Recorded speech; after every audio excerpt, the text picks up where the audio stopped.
Hey guys, it's Michael here, and today we're going to be doing another science experiment for our Dig Deeper summer reading program.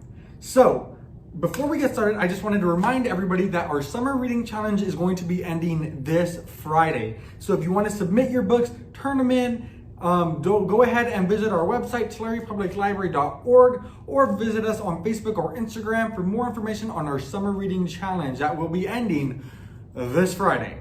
So, for this experiment, we are going to be creating elephant toothpaste.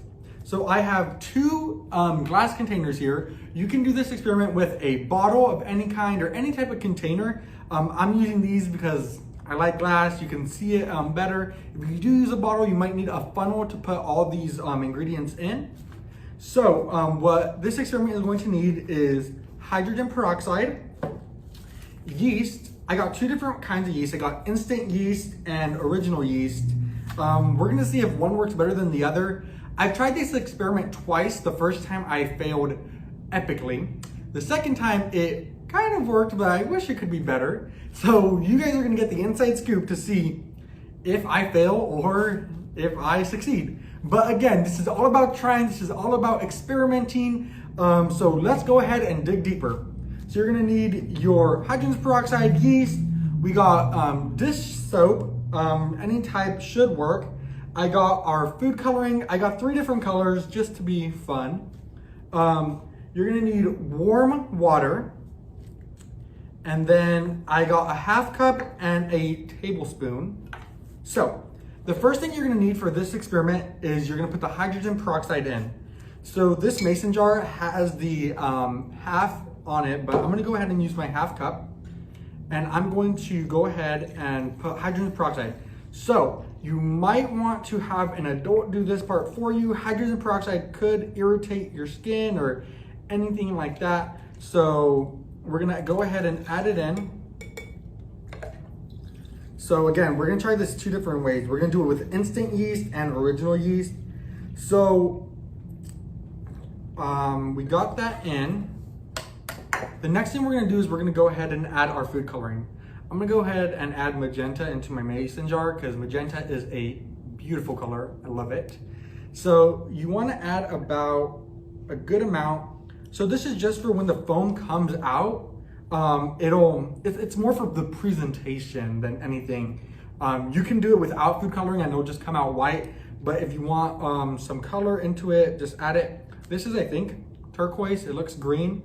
So the next thing you're gonna do is you're gonna go ahead and grab I'm gonna use 2 different cups because I'm using 2 different types of yeast. So you're gonna need 1 tablespoon of yeast. I measured these out the other day and these type of packets are exactly 1 tablespoon. So I'm not gonna need to measure that out. So we're gonna add it into our 2 different cups.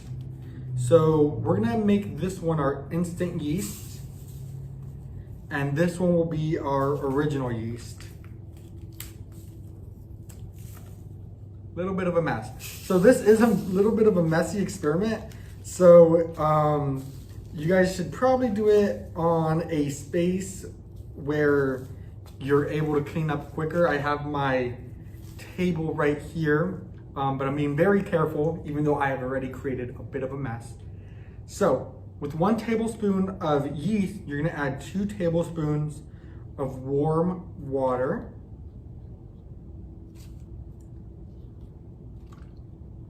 And what you're gonna wanna do next is you're gonna mix these in until the yeast is no longer there. So it will still be kind of like a weird color, but you just want the yeast to kind of dissolve into the water. So we're gonna be mixing it in here. And then for our next part of the experiment, we're gonna go ahead and add this dish soap to our jars. So about a tablespoon for each jar. So we're gonna go ahead and add 1 tablespoon to our mason jar and 1 to our glass cup. So we got that ready. So I'm gonna make sure this is all mixed in.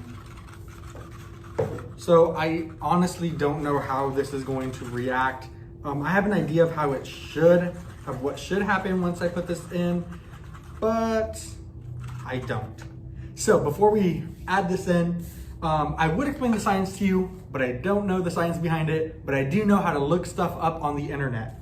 So basically what happens is the hydrogen peroxide is mixed with the soap and then the dishwashing detergent, and then a catalyst. The catalyst is from the baker's yeast, and it will make the hydrogen peroxide decompose quickly. The hydrogen peroxide breaks down into oxygen and water, and small amounts of hydrogen peroxide generates into large volume of oxygen. The oxygen quickly pushes out of the container. The soapy water traps the oxygen, creating bubbles and turns into foam. So I read that and I'm lost. All I know is we're about to make foam, and that's all that really matters. So we have our two here. We're gonna go ahead and add them in. And as you can see, they're foaming quickly. They're rising up. We got the colors in there. And so what this also says is if the hydrogen peroxide is more potent, then it should rise quicker. So these kind of are rising at a slow pace, but I guess if the hydrogen peroxide is something different, so this one says it's 3%. If it was higher, then it would probably rise quicker. But as you can see, we're gonna go ahead and call today's experiment a success. I'm gonna go ahead and say that. So this was our elephant toothpaste science experiment. You can try this at home. Don't forget, this is kind of messy. That's why I had my paper plates right below. If you use a different type of hydrogen peroxide, it could make a bigger type of reaction than what we got. So go ahead and try it out. And if yours works way better than mine, go ahead and let us know. Show us a picture, show us your video. We want to see. So this was our elephant toothpaste science experiment. I hope you guys stay tuned for more videos just like this. Go ahead and don't forget to sign up for our summer reading challenge. It's going to be ending this Friday. And this is Michael signing off.